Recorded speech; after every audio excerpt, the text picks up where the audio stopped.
Civil service பயிற்சிகளை மாணவ மாணவியர்களுக்கு ஏற்ற வகையில் கற்றுத்தருவதில் தமிழகத்தின் முன்னணி நிறுவனமாக திகழும் சங்கர் ஐஏஎஸ் அகாடமி கோவை பீளமேடு பகுதியில் தனது புதிய கிளையை இன்று துவங்கியது.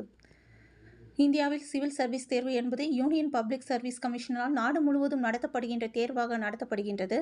இத்தேர்வு மூலமாக இந்திய நிர்வாக சேவை, இந்திய வெளியுறவு சேவை, இந்திய காவல் சேவை, இந்திய வருவாய் சேவை உள்ளிட்ட மத்திய மற்றும் அகில இந்திய சிவில் சர்வீஸ் பதவிகளுக்கு ஆட்களை தேர்வு செய்யும் தேர்வாக அமைகின்றது. இந்த தேர்வுகளுக்கு மாணவர்களை தயார்படுத்துவதில் தமிழகத்தின் முன்னணி நிறுவனமாக திகழும் சங்கர் ஐஏஎஸ் அகாடமி பயிற்சி மையத்தின் கிளை பீளமேடு பகுதியில் இன்று நடைபெற்றது. இதனை கோவை மாநகர காவல் ஆணையர் பாலகிருஷ்ணன் ரிப்பன் வெட்டியும் குத்துவிளக்கேற்றி வைத்து துவக்கி வைத்தார். மேலும் சிறப்பு விருந்தினர்களாக பண்ணாரியம்மன் கல்வி குழுமங்கள் சார்பாக SV பாலசுப்ரமணியம், GRG குழுமங்களின் நிறுவன தலைவர் டாக்டர் R நந்தினி ஆகியோர் கலந்து கொண்டு துவக்கி வைத்தனர். இதனைத் தொடர்ந்து மாணவர்கள் மத்தியில் பேசிய சங்கர் ஐஏஎஸ் அகாடமி நிர்வாக இயக்குநர் டாக்டர் செந்தில்நாதன் கூறும்பொழுது, கோவையில் கடந்த 2012ஆம் ஆண்டு ராம்நகரில் தங்களது முதல் கிளையை தொடங்கப்பட்டது. 7 ஆண்டுகளுக்கு பின் 2019இல் கிராஸ்கட் ரோட்டிலும் இன்று எங்களது 3வது கிளையை பீளமேட்டிலும் துவங்கியுள்ளதாக கூறினார். எங்களது பயணம் 23 மாணவர்களும் தொடங்கப்பட்டு தற்பொழுது 10,000க்கும் மேற்பட்ட மாணவர்களுடன் பயணிப்பதாக கூறினார்.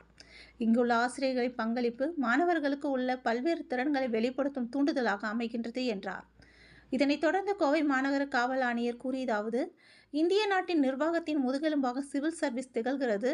இது ஒரு காலத்தில் உயரடுக்கினருக்கான களமாக கருதப்பட்டது. ஆனால் இப்போது அது ஜனநாயகமாகிவிட்டது. விடாமுயற்சியுடன் முறையான அணுகுமுறையை பின்பற்றினால் ஒரு மாநிலத்தின் கிராமப்புறத்தை சேர்ந்த ஒரு எளிய நபர் கூட இப்போது சிவில் சர்வீஸில் பெரிய அளவில் சாதிக்க முடியும். கோவையில் ஆண்டுக்கு 3 லட்சம் பட்டதாரிகள் உருவாக்குகிறது. அவர்களில் ஒரு நல்ல எண்ணிக்கையிலானவர்கள் அரசு பணிகளில் சேர விரும்புகின்றனர். இத்தகைய வளர்ந்து வரும் எண்ணிக்கையை பூர்த்தி செய்ய சங்கர் அகாடமி போன்ற பயிற்சி மையங்கள் தேவை என்று தெரிவித்தார். இந்த நிகழ்வில் சங்கர் ஐஏஎஸ் அகாடமியின் கோவை கிளை தலைவர் அருண், சங்கர் ஐஏஎஸ் அகாடமி நிர்வாக இயக்குநர் டாக்டர் ST வைஷ்ணவி மற்றும் மாணவ மாணவியர்கள் கலந்து கொண்டனர் என்பது குறிப்பிடத்தக்கது.